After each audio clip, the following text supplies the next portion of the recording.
Assalamualaikum warahmatullahi wabarakatuh. Perkenalkan, saya atas nama Salha Soraya SIMM, dosen Fakultas Ekonomi dan Bisnis, Program Studi Manajemen Universitas Muhammadiyah Makassar. Baiklah, di sini saya akan menyampaikan mengenai deskripsi mata kuliah yang saya ampu. Salah satunya adalah mata kuliah penganggaran perusahaan, di mana mata kuliah ini mengkaji konsep-konsep penganggaran, dimulai dari perspektif anggaran sebagai alat perencanaan perusahaan sampai pada akhirnya anggaran digunakan sebagai alat pengendalian manajemen. Setelah mengikuti perkuliahan, mahasiswa mampu memahami konsep anggaran dan menguasai teknik penyusunan anggaran. Baiklah, untuk capaian pembelajaran lulusan program studi CPL Prodi itu sendiri adalah yang pertama, menjunjung tinggi nilai kemanusiaan dalam menjalankan tugas berdasarkan agama, moral, dan etika. Yang kedua, menunjukkan sikap bertanggung jawab atas pekerjaan di bidang keahliannya secara mandiri. Yang ketiga, menguasai prinsip dan teori penganggaran perusahaan. Yang keempat, menguasai konsep tentang karakteristik perkembangan penganggaran perusahaan. Yang kelima, menerapkan pemikiran logis, kritis, sistematis, dan inovatif dalam konteks pengembangan atau implementasi ilmu, pengetahuan, dan atau teknologi sesuai dengan bidang keahliannya. Yang keenam, mampu melakukan proses evaluasi anggaran perusahaan yang berada di bagian di bawah tanggung jawabnya dan mampu menganalisa anggaran perusahaan secara mandiri. Yang ketujuh, mampu menerapkan prinsip dan teori anggaran perusahaan melalui learning by the case metode. Yang kedelapan, mampu menerapkan konsep tentang karakteristik perkembangan peserta didik melalui perancangan dan pelaksanaan pembelajaran analisa anggaran perusahaan. Yang kesembilan, mengambil keputusan secara tepat dalam konteks penyelesaian masalah di bidang keahliannya berdasarkan hasil analisis terhadap informatif dan data. Yang kesepuluh, mampu berkontribusi dalam penyusunan rencana strategi organisasi dan menjabarkan rencana strategis menjadi rencana operasional organisasi pada level fungsional. Untuk capaian pembelajaran lulusan program studi itu sendiri atau CPMK-nya adalah yang pertama, memahami dasar-dasar penganggaran perusahaan. Yang kedua, mahasiswa mampu menguasai jenis-jenis anggaran perusahaan, baik itu anggaran penjualan, menguasai anggaran produksi, menguasai anggaran bahan baku, tenaga kerja, maupun menguasai biaya overhead pabrik atau BOP. Yang selanjutnya adalah menguasai anggaran variabel dan menguasai anggaran piutang dan kas. Selanjutnya, mahasiswa mampu menganalisis laporan kinerja dan mengevaluasi kerja dan analisis variansnya. Selanjutnya, mahasiswa mampu menguasai dan memahami anggaran penjualan dan anggaran produksi. Yang kelima, selanjutnya mahasiswa mampu menguasai dan memahami anggaran bahan baku dan anggaran tenaga kerja. Selanjutnya adalah mahasiswa mampu menguasai dan memahami anggaran overhead pabrik. CPMK selanjutnya, mahasiswa mampu menguasai anggaran piutang dan anggaran kas. Untuk bahan kajiannya sendiri atau materi pembelajarannya adalah yang pertama, memahami anggaran dari perusahaan itu sendiri. Yang kedua, membuat dan menyusun laporan anggaran dari perusahaan.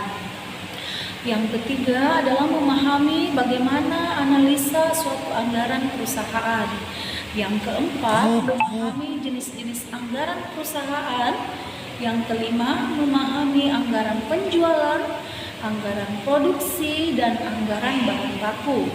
Yang keenam, bagaimana memahami anggaran tenaga kerja, anggaran overhead pabrik. Yang ketujuh, memahami anggaran piutang dan anggaran kas. Sedangkan untuk rencana pembelajaran pada pekan pertama yaitu yang akan kita bahas mengenai konsep dari penganggaran.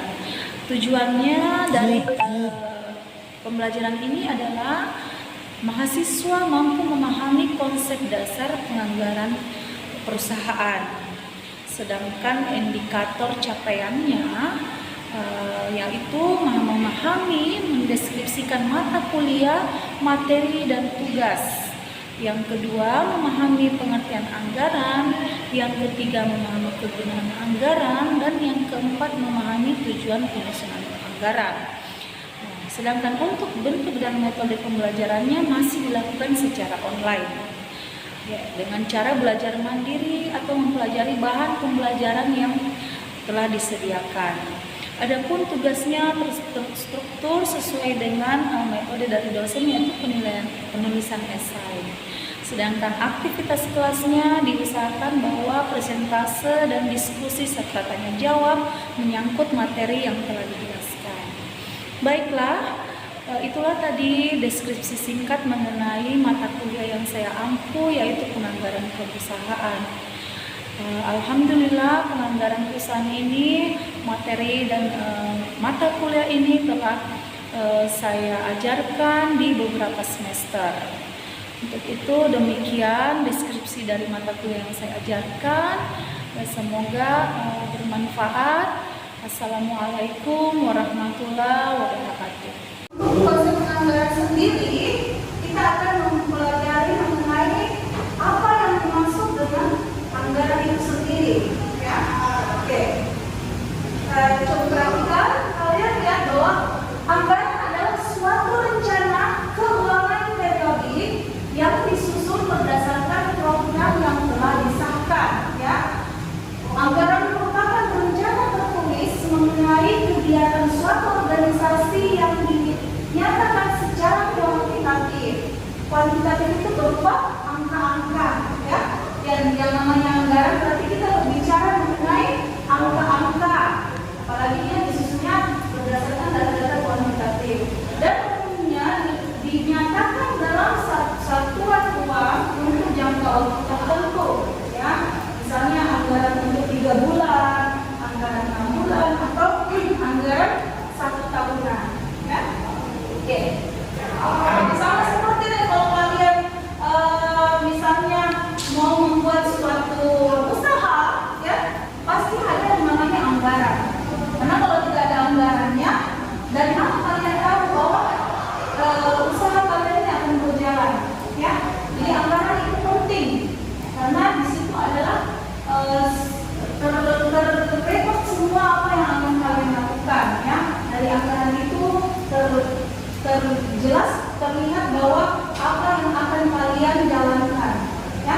Jadi kadang kita harus bergerak sesuai dengan anggaran yang ada. Misalnya anggaran, kalau kalian menyusun anggaran penjualan, misalnya penjualan perdagangan, ya, kalian mempunyai usaha dagang misalnya. Jadi kalian harus menyusun anggaran penjualan atau anggaran pembelian. Misalnya kalian beli bahannya dulu, barang dagangannya dulu, berapa banyak yang harus kalian beli, harganya berapa, terus tidak lama kalian lagi susun anggaran penjualannya, ya. Jadi berapa banyak yang akan kalian jual, ya. Yang namanya perusahaan dagang itu kan kalian membeli barang dagang, ya, berupa produk jadi, terus kalian jual kembali, itu yang namanya perusahaan dagang, ya. Jadi sudah jadi itu barang, kalian jual kembali, ya. Dia harus disusun anggarannya semua. Untuk fungsi anggarannya sendiri itu ada terkait di bidang planning. Planning itu apa? Perencanaan. Kalau di bidang koordinatif itu bidang koordinasi, ya. Yang ketiga di bidang controlling, ya. Oke.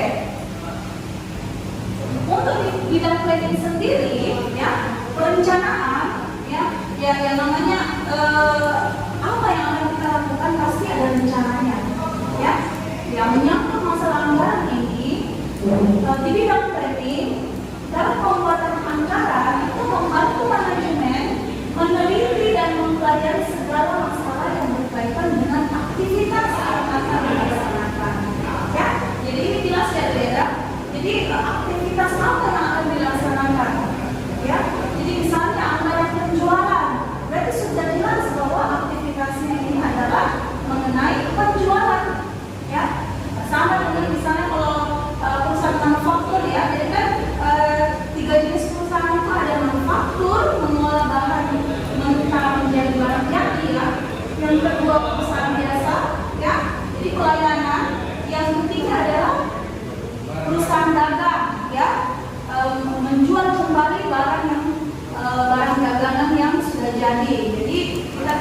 membeli barangnya terus kita jual kembali. Jadi membelinya di distributornya langsung misalnya ya, terus kita jual ke pengecer ya, itu yang disebut dengan perusahaan dagang.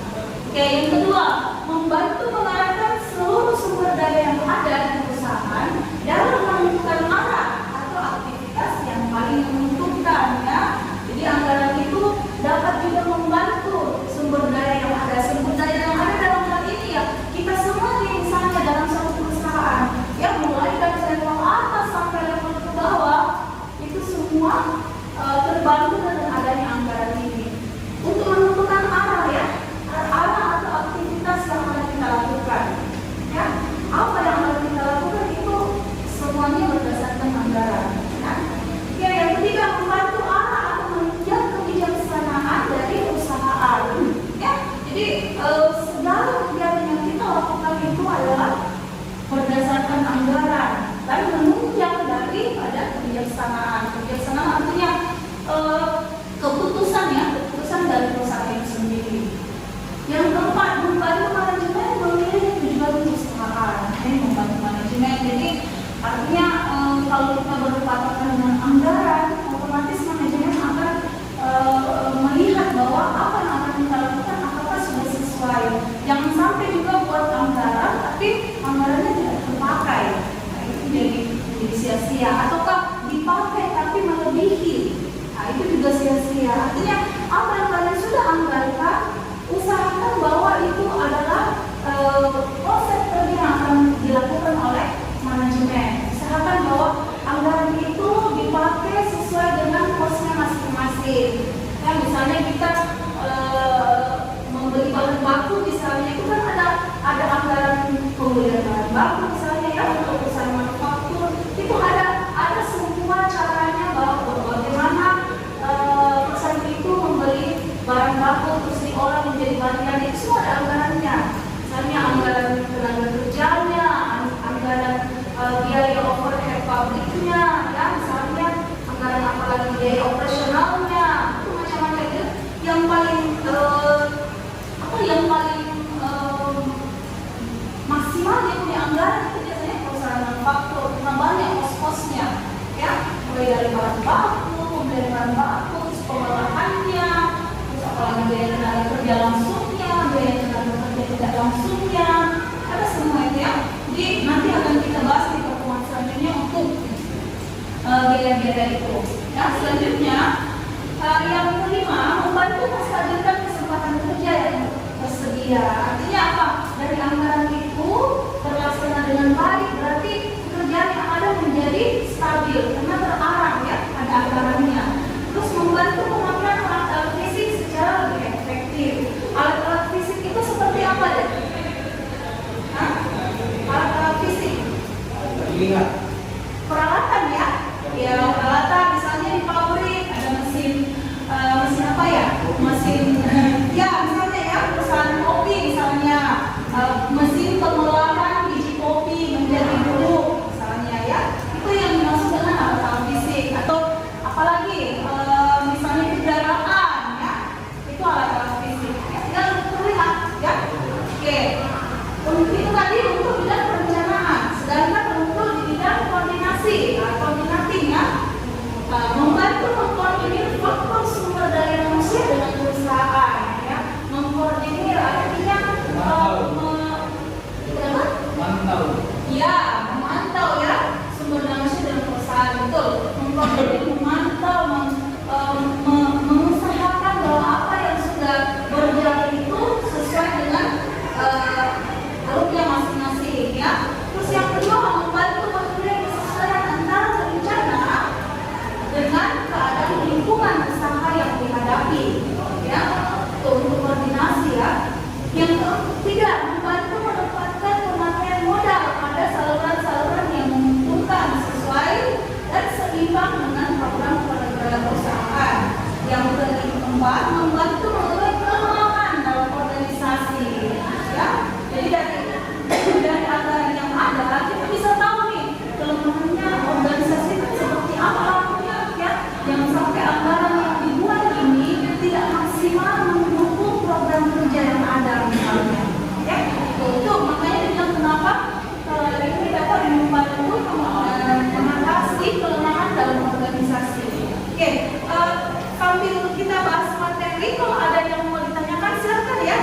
kita sambil jalan saja ya. Jadi jangan menunggu saya selesai baru kalian mau bertanya. Nanti kelupaan pertanyaannya ya. Padahal sudah ada yang dipikirkan tapi tidak disampaikan ya. Jadi langsung saja kalau ada yang mau bertanya. Oke, yang ketiga di bidang controlling. Controlling apa itu? Kontrol. Iya, kontrol ya. Nah, membantu mengawasi kegiatan dan pengeluaran. Ya, jelas ya kalau anggaran itu kan pasti dikeluarkan ya. Jadi, tapi kegiatan apa yang menyebabkan anggaran itu dikeluarkan itu harus diawasi. Ya, jangan sampai anggaran itu keluar dengan sia-sia, ya, tidak menghasilkan apa-apa. Itu harus diawasi. Yang kedua, membantu mencegah pemborosan. Ya, jadi kalau ada anggaran sudah jelas bahwa nominalnya sekian, berarti kita harus mengadakan barang misalnya dengan harga sekian sekian ya harus sesuai anggaran. Jadi kita jangan melakukan pemborosan, artinya kita membeli barang melebihi anggaran, itu namanya pemborosan ya. Tapi harus sesuai dengan anggaran yang telah ada. Biasanya itu anggaran dibuat di akhir tahun supaya kita bisa melaksanakan pekerjaan itu di awal tahun dengan memakai anggaran yang sudah ditetapkan. Ya. Yang ketiga, membantu menetapkan standar baru. Ya, standar baru artinya kalau kita lihat anggarannya, oh ternyata untuk tahun ini anggarannya tidak cukup sebenarnya. Berarti untuk tahun depan harus kita tambah misalnya dinaikkan 10% dari anggaran sebelumnya, ya, atau malahan bahwa anggaran yang ada berlebih banyak, ya, berarti harus dipikirkan lagi. Kalau berlebih banyak berarti paling tidak kita samakan atau kita turunkan sedikit, ya. Ya, jadi itu harus disesuaikan dengan kondisi yang ada, ya, kondisi perusahaan yang ada. Oke, untuk separuh jalan ini ada yang mau bertanya? Belum ada ya? Baik, lanjut. Oke, faktor-faktor apa saja yang mempengaruhi penyusunan anggaran? Yang pertama, faktor intern. Apa saja itu? Yaitu penjualan tahun lalu misalnya, ya. Penjualan tahun lalu ternyata meningkat. Otomatis anggarannya tahun ini harus kita naikkan, ya, supaya kita dapat mensupport ini penjualan yang sudah ada agar targetnya lebih besar lagi, ya. Apalagi kebijakan perusahaan, misalnya mau membeli mesin baru, ya, tahun depan saya mau membeli mesin baru, berarti itu kebijakan perusahaan, berarti anggarannya harus ditambah untuk pembelian mesin, ya. Terus modal kerja yang dimiliki, ya, modal yang tadinya hanya sekian, misalnya ditambah lagi di tahun berikutnya ditambah misalnya 2 kali lipat, ya. Untuk tenaga kerja, ya, tenaga kerja yang dimiliki. Karena sekarang sudah normal sepertinya ini keadaan ekonomi, artinya keadaan masyarakat, ya, dalam artian kita sudah diberi kebebasan untuk beraktivitas, tapi dengan menerapkan protokol yang ada, nanti tenaga kerja otomatis itu akan menjadi meningkat karena kemungkinan banyak lagi aktivitas yang akan dilakukan oleh perusahaan kita, ya. Tentunya kalau sudah banyak aktivitas berarti banyak tenaga kerja yang kita butuhkan, karena siapa yang mendukung aktivitas perusahaan kalau tidak ada tenaga kerja, ya. Artinya apa? Jadi tenaga kerja yang dimiliki harus dipikirkan nih, apakah saya harus menambah tenaga kerja untuk tahun depan? Karena tahun depan kita kemungkinan sudah longgar, ya, aktivitasnya. Jadi untuk produksinya mungkin kita sudah lebih besar, ya. Oke, selanjutnya apalagi kapasitas perusahaan yang dimiliki. Kapasitas perusahaan yang dimiliki artinya kalau kapasitasnya sudah besar berarti anggarannya pun akan besar, ya. Dan mungkin perusahaan kita kecil kita buat anggaran yang besar, ya, itu tidak efektif, ya. Oke, selanjutnya untuk faktor eksternal, ya. Faktor eksternal itu meliputi keadaan persaingan, ya, keadaan persaingan. Jadi kompetitor, ya. Jadi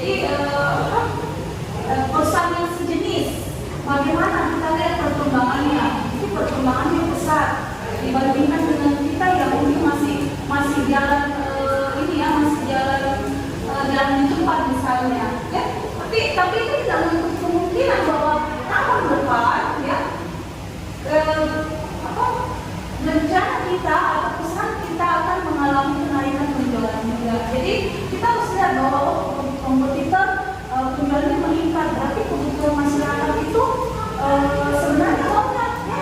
Tinggal bagaimana kita merebut pasar. Kalau kita sudah bisa merebut pasar ya, bersaing dengan kompetitor, otomatis anggarannya harus dinaikkan. Karena untuk menunjang kegiatan perusahaan ya, baik itu dari operasionalnya, produksinya ya, dan sebagainya. Oke, apalagi ada tingkat pertumbuhan penduduk ya. Ada yang tahu penduduk Indonesia sekarang berapa? Kurang lebih? Hah? Berapa? Ya, kurang lebih 270 juta ya, kurang lebih. Ya, jadi kalau ini Indonesia saja ya, ini Indonesia saja. Jadi kalau dilihat dari tingkat pertumbuhannya, ya, peluang pasar itu besar. Peluang pasar itu besar. Nah, kalau pasar itu kan macam-macam ya. Dilihat dari tingkat umurnya atau jenis kelaminnya, itu kita bisa kelompokkan lagi. Jadi kalau kalian mau buat usaha, harus tentukan dulu pasarnya. Pasarnya apa ini? Saya mau buat produk, tapi pasarnya siapa ya? Banyak anak-anak kah? Atau orang tua kah? Kalau anak-anak berarti kalian condong ke misalnya yang berhubungan dengan produk anak-anak, misalnya pakaian ya, apalagi mainan, apalagi kalau anak-anak itu apa ya? Apalagi ya, mainan, pakaian, makanan ya. Nah, itu pasarannya besar ya. Jadi harus benar juga tingkat pertumbuhan penduduknya. Jadi harus ada datanya juga ya, tingkat pertumbuhan penduduknya. Khusus kalian perlu lagi khusus di wilayah kalian, misalnya kalian memasarkan produknya, kalian harus cari tahu tingkat pertumbuhan penduduknya di sini berapa. Pasarannya kalian punya produk misalnya anak-anak, tingkat pertumbuhan penduduknya di sini di kelas tingkat umur anak-anak berapa ya? Apakah meningkat? Oh, ternyata meningkat ya, ternyata anak usia sekolah misalnya ini bertambah banyak misalnya di tahun depan. Berarti anggaran untuk penjualan misalnya ya, kalian harus tingkatkan juga karena secara pertumbuhan penduduk ya itu meningkat. Berarti apa yang akan kalian pasarkan ya itu pasti juga akan mengikuti dari pasar yang ada ya. Oke, selanjutnya adalah penghasilannya, penghasilan masyarakat ya. Yang otomatis kalau kalian berada di daerah yang tingkat penduduknya, penghasilannya bagus ya, misalnya di daerah mana sih? Ya, di Sulawesi ini tingkat penduduk penghasilannya baik. Kalau di Makassar ini kan merata, artinya seimbang ya, antara yang penghasilannya tinggi, menengah, ke bawah itu seimbang. Tapi ada satu wilayah yang terpikir oleh kalian bahwa wilayah ini penghasilannya semua bagus, merata. Ada yang tahu?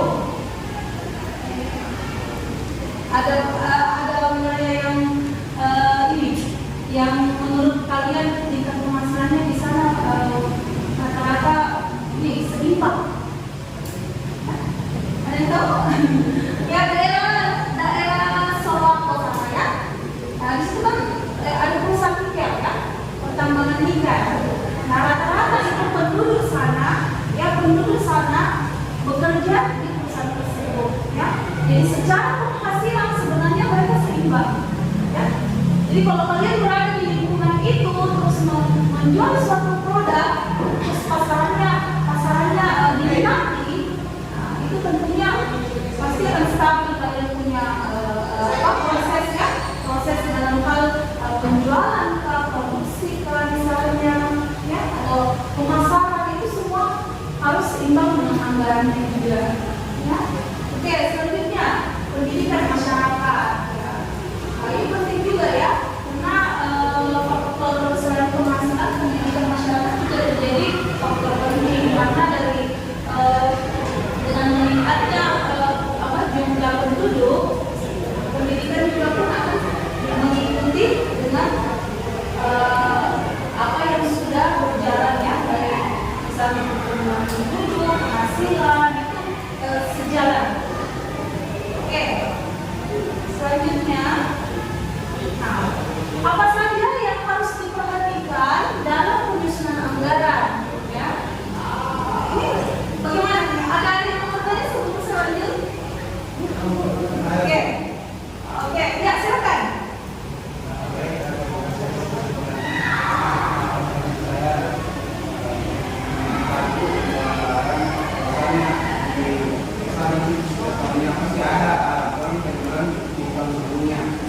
pertanyaan ini kan setiap penjualan itu kalau naik itu pasti akan ada di penjualan.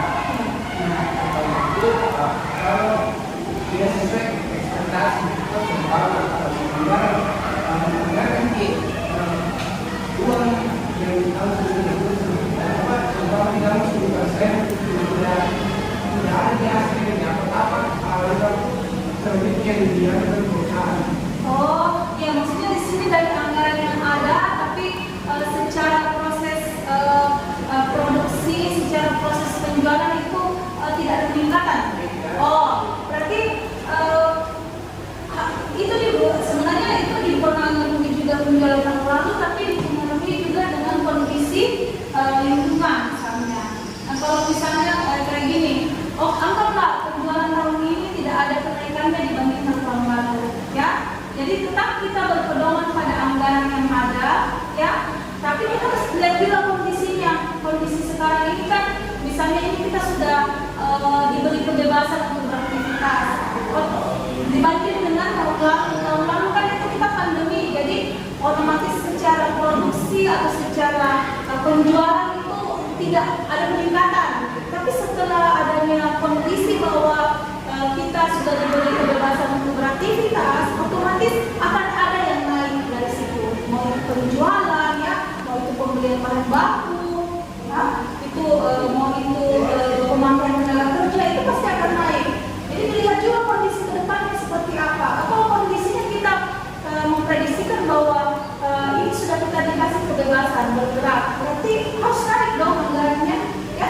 Jangan sama kayak tahun lalu. Karena tahun lalu itu kan kondisinya kita pandemi, dibatasi semua aktivitas. Tapi karena setelah dibuka, aktivitas bisa dilaksanakan, ya, otomatis anggarannya harus kalian naikkan. Ya, dan makanya tadi saya bilang, selain faktor penjualan tahun lalu, harus ada yang namanya kondisi lingkungan misalnya. Ya, itu harus diperhatikan juga. Oke? Ya. Ya, masih ada? Artinya tidak ada ya? Oke. Kalau gitu, pertanyaan dari teman kalian kan cukup baik ya, tapi karena masa waktu kembali, jadi untuk pembahasan hari ini saya cukupkan ya.